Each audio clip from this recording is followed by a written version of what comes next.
The leaves may not change color here on the valley floor, but September still means big changes for Las Vegas. Hey, there's stuff to do again. Today on CityCast Las Vegas, I'm with fun gal about town, Patricia Haddad Bennett, and my co-host, David Figler, and we've rounded up all the best events, advice, and vibes to get you the most out of your month. It's Tuesday, September 2nd. I'm Sarah Lohman, and here's what Las Vegas is talking about.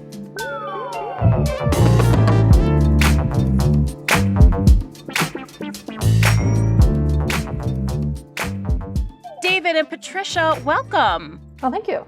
Hey there. You're so welcome. I want to be a gal about town, a fun gal about town. I love it. I'm going to put it on my resume. David, you're definitely a fun pal about town, that's for sure. Fun pal. I like that. Pal, that's nice. I'm going to put gal about town on my resume, though. So thank you for definitely. That. I put bon vivant in all of my social media descriptions because I feel like that is the most accurate. Listen, we don't have kids. I don't know if you've noticed that there aren't any children in your home. What? Sarah, I hope Spark is not listening to this episode because he will be very offended. Doesn't understand enough English to get this episode, although I'm sure Spark is David's dog, for those of you who don't know. Listen, I'm just saying that, even though we don't have kids that are going back to school right now, I still feel like there's a back to school feeling and maybe some, rituals, memories, desires. Do either of you have any, things that you tend to do this time of year that remind you of going back to school? Go for it, Patricia. Yeah, exactly what you said. I couldn't think of anything that I've carried on since childhood outside of when you step outside in September and the temperature has dropped a little bit and it's that new school year excitement. Has changed. Yeah. Just something about it. And you step outside and it feels like anything could happen today. Anything is possible. And I love that. And I felt it this morning and yesterday when I walked out the door and I was like, oh, it's that time of year. End of August definitely brings a great amount of optimism to the Las Vegas Valley. Yeah. There's just so much stuff on my calendar all of a sudden after what feels like this bleak, empty, hot summer. What about you, David? You back to schooling? Well, I live 2 blocks away from an elementary school, so I see the little kiddos marching off to be educated. And I don't know, I guess I'm way more vigilant about how I back my car out of my driveway. Oh, yeah, be careful. I know. And I do take, my usual routes, but also because there's, a bunch of illegal Airbnbs around, I make sure to yell at all the cars that are going too fast, or I'll side-eye the Uber drivers that are coming by. And make sure people get off your lawn. Well, no, I just want people to slow down, especially now because they're not familiar with, and even if they're new to the neighborhood, not familiar with the patterns of the kids walking. And, even when I go walking with the dog every morning, we sort of, do all this and just keep an eye out for the little ones walking. David, are you ever out there when the crossing guards are out there? Okay. Have you ever stopped to give them a little chat and see what's going on? I find them to be some of the funniest people I have ever met. Nicest just people. In the micro interactions. I mean, they love it. They're no BS. I didn't realize they're probably really good sources for neighborhood gossip too. Oh, yeah. All right. I always feel compelled to buy new art supplies. All I want to do is go to the big box store and walk through the school supply, touch the 34-pack of Crayola markers. Yes. Oh, that's big time. That's big time. The big pack. With the crayon sharpener built in or not? No markers, but I will go with the big box of crayon. But I do love a rainbow pack of markers. I love the potential of a blank page. But then, I don't know if you know something, but I also went to art school. So I kept having to buy art supplies through adulthood. So I think I really need to go to Desert Art Supply out here in Henderson and just experience the smell of the art supply store, the oil of the oil paints, and touch some cotton rag paper. I just love the potential of an art supply, and early September seems like the time to buy them. The new school year smell that permeates. I love it. The only smell that comes close is I love the smell of a Lowe's, of a hardware store, lumber store. The lumber cut smell in the air. Okay. I love these smells. I don't know. Happy memories or potential to build new things. I'm not sure. Well, you got me thinking about smelling brand new markers and getting high as a kid. So way to go, Sarah. I was a good kid, so I didn't do that. Listen, what else are we up to this month? What are some experiences that people shouldn't miss? You should do it. You should buy it. What's up? Go ahead, Figler. Yeah, well, I don't ever sleep on Boulder City. Yeah. Boulder City, Nevada. It's always fun. It's a fun day drive.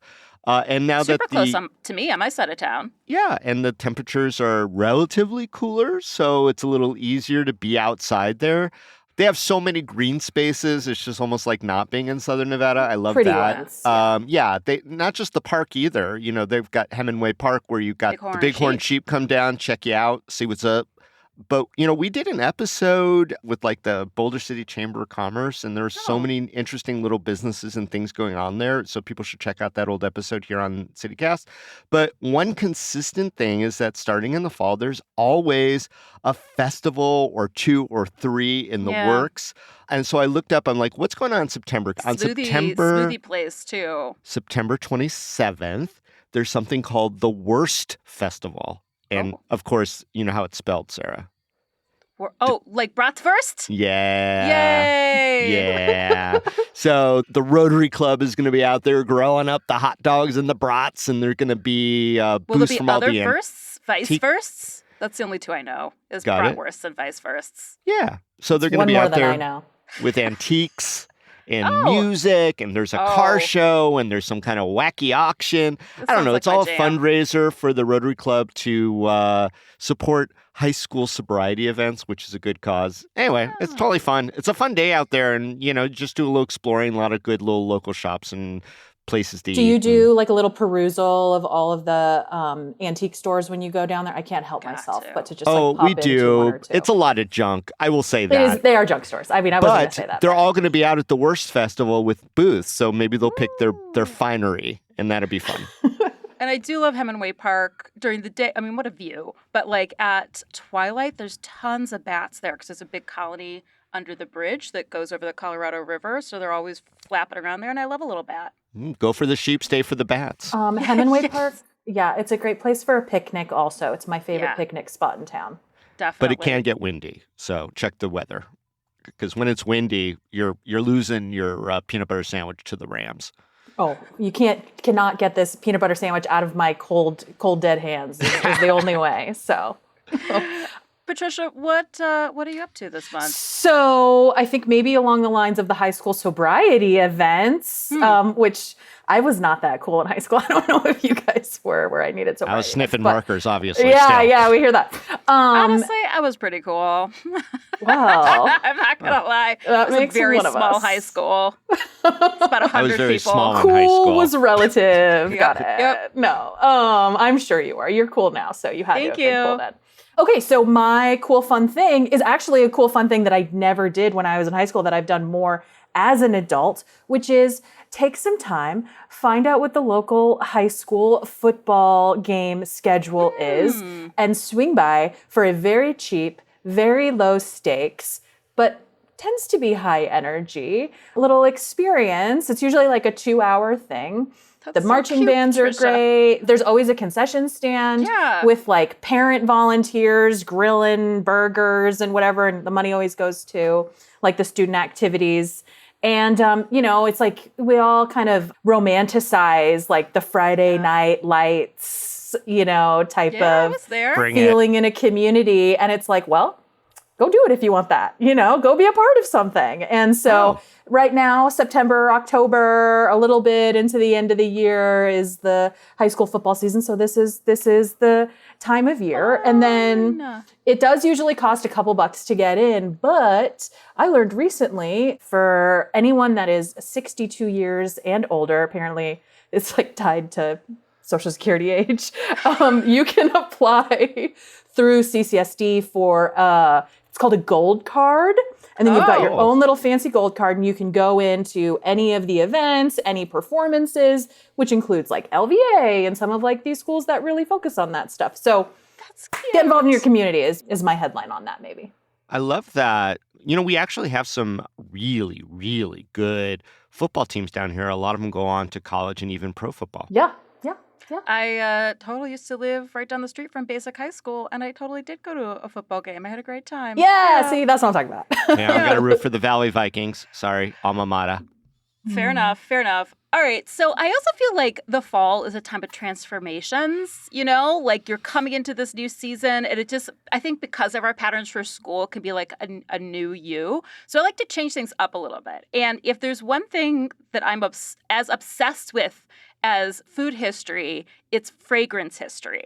So Are you ready? Strap in, David Figler, for this very Sarah Loma recommendation. You know what? You're going to be hitting history. You're going to be hitting smells. I love this. Here it comes. So, just opened in the Fontainebleau is, and pardon my Italian, Officina Profumo Farmaceutica Santa Maria Novella at the Fontainebleau. Yeah, I had to do the hand, right? That would help with the accent. Yeah. So this is a pharmacy and perfumery that started in Florence as a monastery in 1221 in the 13th century.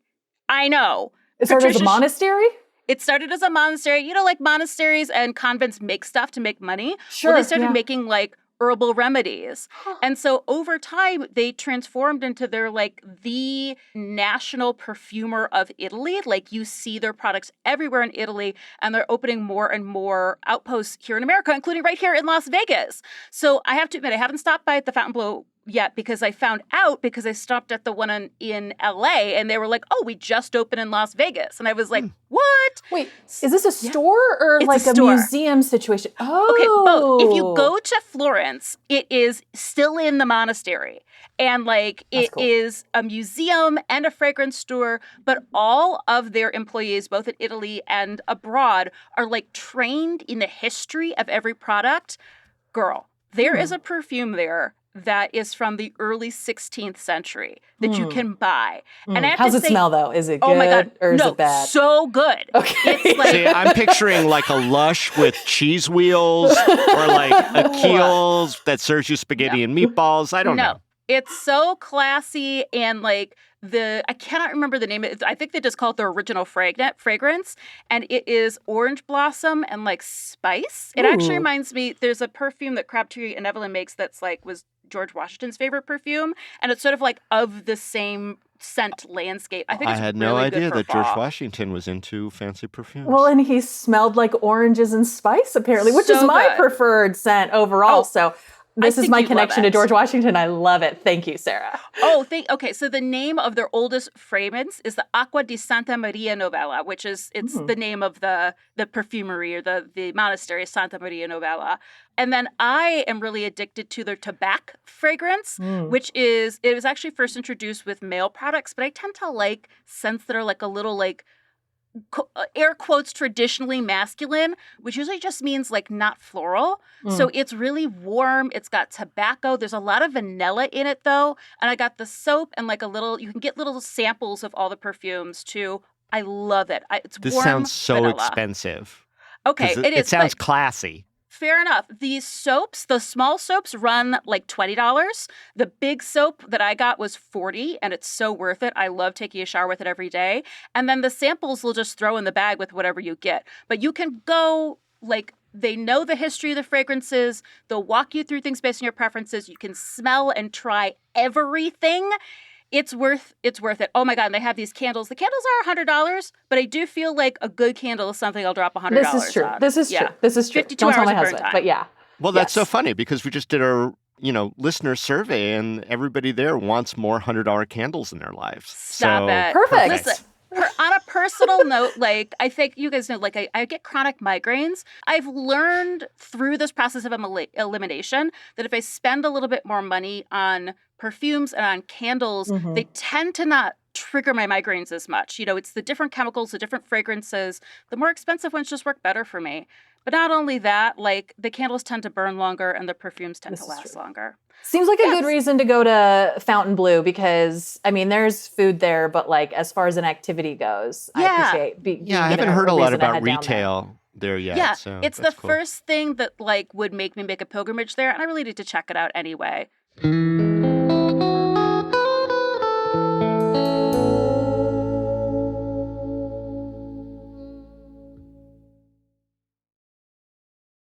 All right, actually, speaking of food, what are some things that are good to be eaten or drinking in September? How about you, David?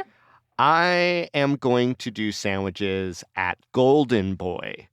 That is a new sandwich spot up. The one on St. Rose? Yeah, basically eastern near St. Rose. Okay. That's your neck of the woods-ish. Definitely. Yeah. Close So enough. there's going to be a lot of familiar faces from Esther's Kitchen when you go in. I like to call it the diaspora of people who are, for whatever reason, no longer at Esther's Kitchen, but they have kind of grouped up together. And they are crushing it. Very limited, but beautiful menu. It's like, I don't know, 7 or 8 sandwiches, 7 or 8 salads, and then, sides and things like that. So some nice cheeses, really good bread, not too crispy, not too chewy. That's key. A lot of options, a lot of vegan options as well there. Good to know. Yeah. So basically regular, good, high quality sandwiches, cute little shop. We ran into people the time that I went there who said, "What are you doing out of downtown?" And I said, "Well, I heard this was worth the destination." What's that supposed to mean? I don't know. That's what people say. I wondered myself sometimes, what am I doing out of downtown? Does your car have that range? I know you've got an electric car. It only goes, to the boundaries. We go in my partner's car when we take the longer trips. If it crosses onto Boulder Highway, it just goes. Yeah. It's like, no more, sir, no more. You've gone far enough, David. But yeah, no, we go that way. And whenever, on the way to Boulder City, whatever you want to do. It's right across from like Dark Moon Roasters, which doesn't get enough love for me, but I do like their product. And they've been top of mind since they're part of the great Las Vegas Distillery coffee liqueur recipe. Ooh. That's where they source the coffee for the coffee liqueur. We recently did a members event there. And if you're in Henderson, you can swing by the Las Vegas Distillery and get some. Yeah, very cool. And then also going right back to the north end of the Strip, I have been very curious about Stubborn Seed at Resorts World. This is closer to downtown. A Florida Michelin star chef who's got a Michelin star concept here. I guess those words mean something to someone anyway. John Curtis has been raving about it, and he's got under my skin with this. And so I looked at his pictures.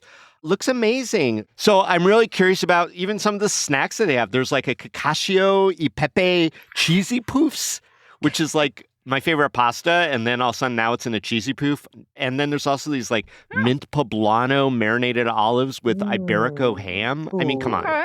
Yeah.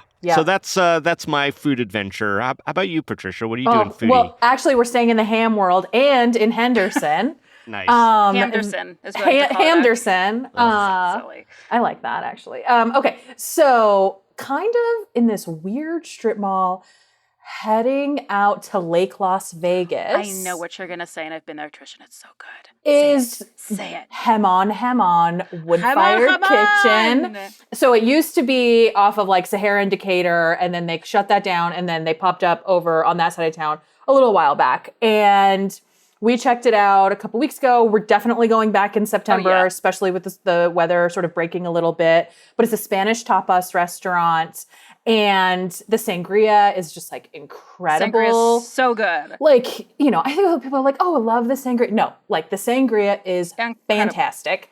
And then obviously don't sleep on the paella, but you can also get skewers. And they bring this cute little teeny tiny grill out to your table with the skewers. So like you can really be there for a while. And then like the chef basically is like in the middle of the restaurant. So you can see him going wild the whole time. And he's really wonderful. Did you get the patatas? Oh, yes, of course. I mean, everything. And then it's like, you're just like mowing on like the little roasted peanuts that are at the table when you get there.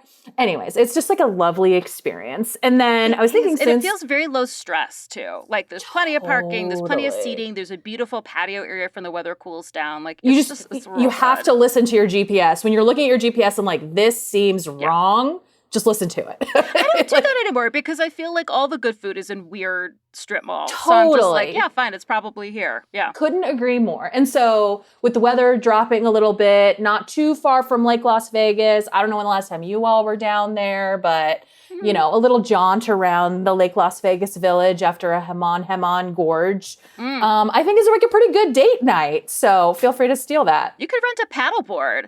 You could paddle around the lake itself if you wanted to.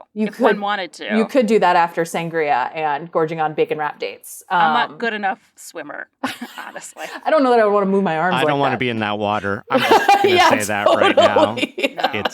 It's not what you would call the real lakes of Las Vegas. It's like quote unquote lake. What do you like for food for September? Oh my gosh, David, I am so pumped. This is September in Las Vegas is doing it for Sarah Lohman because my favorite New York restaurant is opening up its first West Coast location right here in Las Vegas. Russ and Daughters? No, I that would be good, though, and I think they would do very well here. No Moi Tea Parlor, which is one of the oldest continually operating Chinese restaurants in the country. Again, here we go with the food history. But this place, it is on the best little weird little murdery street. Formerly, it was like a home of Chinese gangs in the 19th century. It has been there since 1920. It's a very old school Cantonese dim sum restaurant. And I think it's only had 3 owners over time. The newest owner, Wilson Tang, he's about my age. He went to business school, so he did things like he's keeping it open later. He started serving alcohol.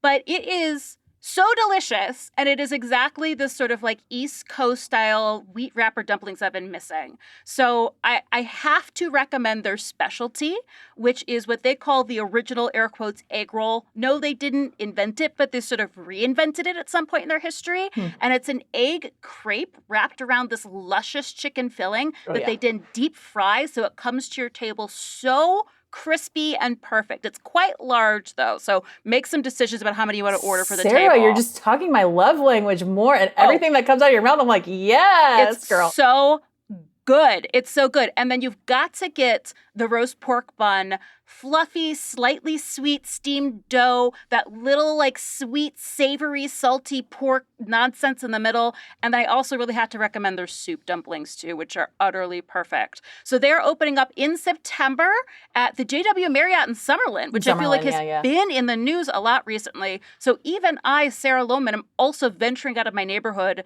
this fall to go all the way to Summerlin to absolutely stuff my face at Nom Moi. I love you, Nom Moi, and I'm so happy that you've migrated with me here to Las Vegas.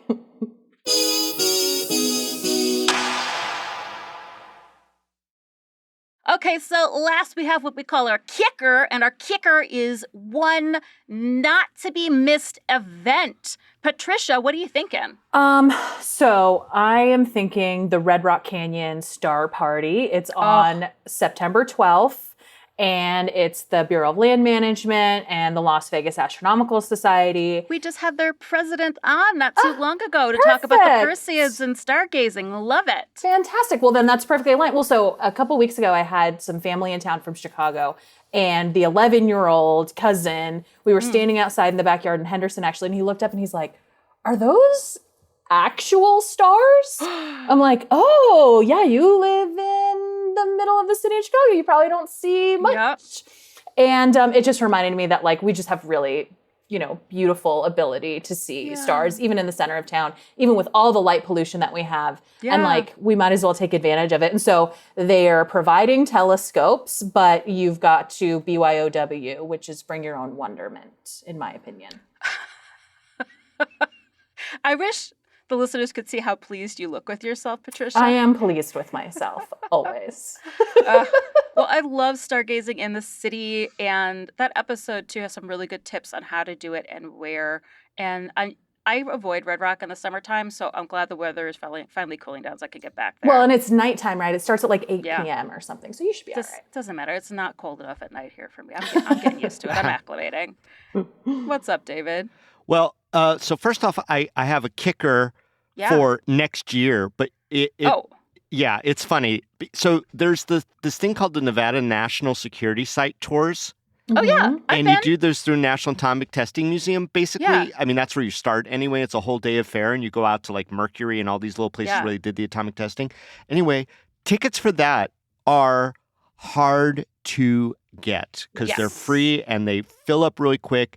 And so on September 8th, they drop and go on sale for 2026. Oh, mark your calendars. So, yeah, mark your calendar. If you want to go do one of those tours, that's when you do it, because otherwise you are typically out of luck. And then when you remember, you got to wait another year. So that's my huge tip to everyone, is to go do that on September 8th. Get your tickets for that great tour. So I've done this process before, and what they'll ask is they'll ask you for 3 potential dates, which obviously is a lot easier if you live locally rather than visiting for it. Right. And then they get back to you with what date you're booked on. I just did exactly this. I marked my calendar. I went on the website the day of. I filled out the form. You have to do some like light security clearance stuff too. Yeah, you have to pass a little bit of a background. Mm-hmm. I didn't have problem booking. I will say that I'm glad that I went to learn this part of America's history, but I also found it extremely depressing. Well, as history is getting kind of erased from the teachings, I feel like they like this part of history, though. Well, it's important for us to witness what we can with our own eyes. So it's a high recommend. But for September itself, to go have some fun, I am so stoked about the relaunch of Crafted, which is the spiritual prequel to Screamed at Majestic Repertory Theater over on Main Street. It's the musical of The Craft. I get it. Yeah. It's also written and directed by Troy Hurd, who is, the creative force of nature over there with his fan and great friend of the pod teams. Yes. Anyway, it mixes music of the 90s into the loose theme of the movie The Craft, which I recently watched on a sick day. And for the first time? Yeah. Yeah, I had no clue. It was so good. embedded in the psyche of girls that grew up in a certain age. Marissa Balk is really good in it. Gosh. I mean, as much as Scream did it for me, multiple watches, I cannot wait. Anyway, the shows begin on September 11th, and I'm guessing it's going to be as popular this time around as Screamed was, just because they have such enthusiastic casts. They do great job with their sets, but it's just damn fun. It's fun. It's fun. Troy does such a good job. Yes. All right. I mean, this is such, again, back to school month for me, and like a deeply Sarah Lohman month, because there are 2 things at the Beverly that I want to shout out in September. Our friends, the Beverly Theater, always great programming. First of all, September 29th is Sandwiches of History Live. Sandwiches of History is could I call him a sandwich influencer? Perhaps. On Instagram and TikTok, where he makes sandwiches out of historical cookbooks and eats them. I don't know him personally. He eats the sandwiches, not the cookbook. He's not a weirdo with a paper fetish. Okay. No, and he's worked, I've worked from one of his cookbooks in his collection, 1001 Sandwiches from 1920-something. Anyway, it's hilarious. And he's doing this live tour. So there's like special guests. There's like sandwich trivia. I have no idea what it's going to be like, but I feel like I am obligated in my role as resident culinary historian to let everyone know Sandwiches of History is happening September 29th. You had me at sandwich trivia. I'm like, all right, I cannot wait. I'm just thinking of luncheon meat flying everywhere. I'm in for it. I'm in. There are special surprise guests every show. I have to admit, I have not been contacted yet, Mr. Sandwiches of History, but we'll see. Should that change, I'm Sponsor Sarah. Everyone, sponsor Let's Sarah. trade some advertising, Sandwiches of History. But the other thing I'm really excited about is the premiere of the animation mixtape, which is September 18th. So this is curated by Don Hertzfeld. And I don't know if you're familiar with his animations. They're just like simple line drawing, black and white, but they're very, very weird. Maybe My Spoon is Too Big rings a bell. My spoon is too big. Yes. That's yeah, it. Got it. Yes. That's all you had to say. Yeah, my spoon is too big. Yeah. Hilarious. First saw his stuff way back in college at we had an art house theater in my art college. That's like early YouTube stuff. Yeah. Right, which is coming back. I don't know if you remember Salad Fingers, but that is also back and badder than ever. He has his Instagram account. He's making new episodes. It's 20 years old. What is old is new again. You're next, baby. Yes. Y2K all over again. So Don Hertzfeld is going to be here in person, and this is the premiere of this. Basically, it's an animation festival that he has curated. I love his work. It's hilarious. There's also a never before shown new introduction that he's written and animated for it. And if you with your ticket price, there's an after party reception with drinks, and you can meet Don and stuff. It sounds really, really fun. So that's the 18th at the Beverly. What a month. It's so nice. we love downtown. Was that a dig? No, Patricia's a fun gal about town, but she's also a downtowner. Gal about downtown. Henderson dominated this episode, so I could not be more proud. And I'm just so glad that there's like just stuff to do again, you guys. I feel like really alive again. And this always happens when September rolls around. So I'm looking forward to the best weather here in Vegas. So thank you both so much for joining me today. Thank you. Absolutely fun. Happy fall. So much fun, yeah. Thank you. So before we go, I just wanted to let you, listener audience, know that you're not going to be hearing me much on the pod in September. I'm actually going on sabbatical for a whole month while I'm finishing my next book manuscript, which is all about the history of ice cream. So I'm going to miss you, but I will be back in October.